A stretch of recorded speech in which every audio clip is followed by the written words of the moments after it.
talking about the power play, but what would have made the difference in this game? It was pretty close. Well, the power play had chances. We scored a power play goal. I think we could have shot the puck more after we got the first one. We didn't handle the puck well tonight. It's an odd game to watch from the bench. We weren't accurate with our passing, and we didn't execute. It was coming in and out. We'd get it, then it'd go away. We'd get it, we'd go away. So it's just disappointing. Kind of a tale of two I guess, energies. They get 3 unforced errors that led to goals, then the huge push at the end. Frankie gets one and starts rolling from there. What was the mood like on the bench when they were reviewing the McTavish goal after he popped it in? All that at the final horn there. Well, the clock that was on the video, it didn't have like a countdown clock, like it's what 3, 2, 1. Then it has that whatever the milliseconds are, whatever they're called. So we had a weird clock. It was I couldn't tell what it was saying. So that's why they went to the box there and asked them. I don't know what they were looking at, but it looked like clearly the clock had expired before Mac even got a stick on it. What did you make of the effort at the start? Is it just a matter of a bounce going the wrong way in terms of the goal going against them, or was there any sort of lack of urgency or anything like that? No, I don't think the start was bad. I mean, they took a 50-foot wrist shot. I think Doss just missed it. It was an odd play. I mean, the first shift was odd when Ratko had it on his stick and it clipped off the stick and they got an unbelievable chance. I think it was the first shift of the game. And then there was just some really strange bounces. I mean, there's second goal. We had full possession and we lost it. And we were all heading out for a breakout thinking it was a clean exit. And then all of a sudden, 3 seconds later, it's in the back of our net. It was like that type of night. It was just strange. A lot of weird bounces, and they were on the receiving end of them. We were on the receiving end of them, and they got them. So I thought it was a fairly tight game in terms of the checking. The shots were down. There wasn't a lot of multiple scoring chances. Usually when these games get exciting, there's shot, rebound, shot. And tonight was kind of like one and done game for the scoring chances. When it came to generating shots, because I think it was 22 in the whole game, right? How is it a matter of just not taking the shots, or were they doing anything to just clog things up? Well, in the beginning of the game, we could have gone low, high, and shot pucks. That was kind of the game plan, and we were trying to force pucks into the middle first 10 minutes.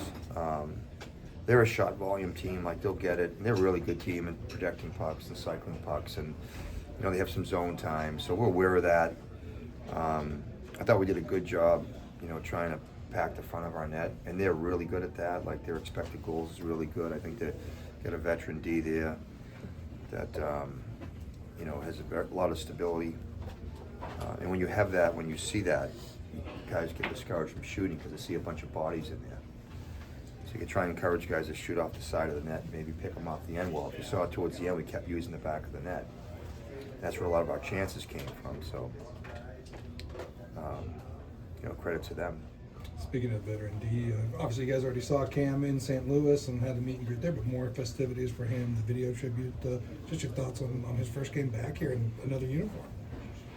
Man, Cam's a great person. He's been a great Duck for a long time. I was happy for him. Happy for his family. Obviously it's a huge game. It's a playoff type of game for both teams. But it's always good to see Cam. Off of that, I know you've talked about Jackson and his growth a lot this year.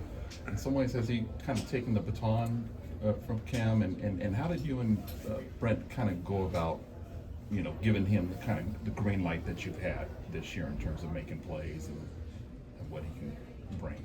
Well, I think that you create a plan for players, and everybody's got a different skill set. So you've got to line the skill set up with the plan, obviously. And as I've said in the past, he's had a good history of being an offensive defenseman.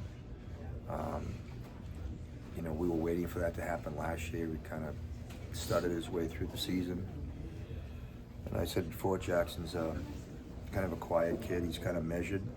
And then once he gets comfortable, he'll take off. That's what his college coach had said to me repeatedly.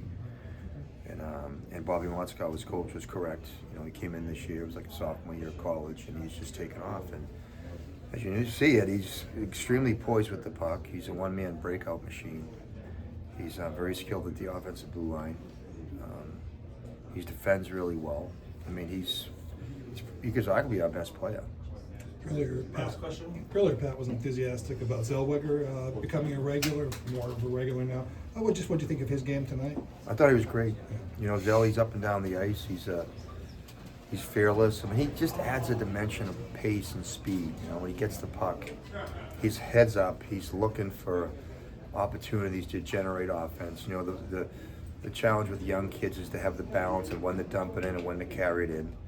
He's still going to go through that process over the next 20 games. But he gives you a jolt. I mean, I thought he was awesome in the power play. You know, he was in that other unit with him. He was terrific. So, I mean, I think not putting too much weight on him, but he's got a little bit of that Quinn Hughes in him. So, and I know he's religious about his preparation, his work habits. So he's got a really bright future. Okay, thanks, Rob. Thank you. Thanks.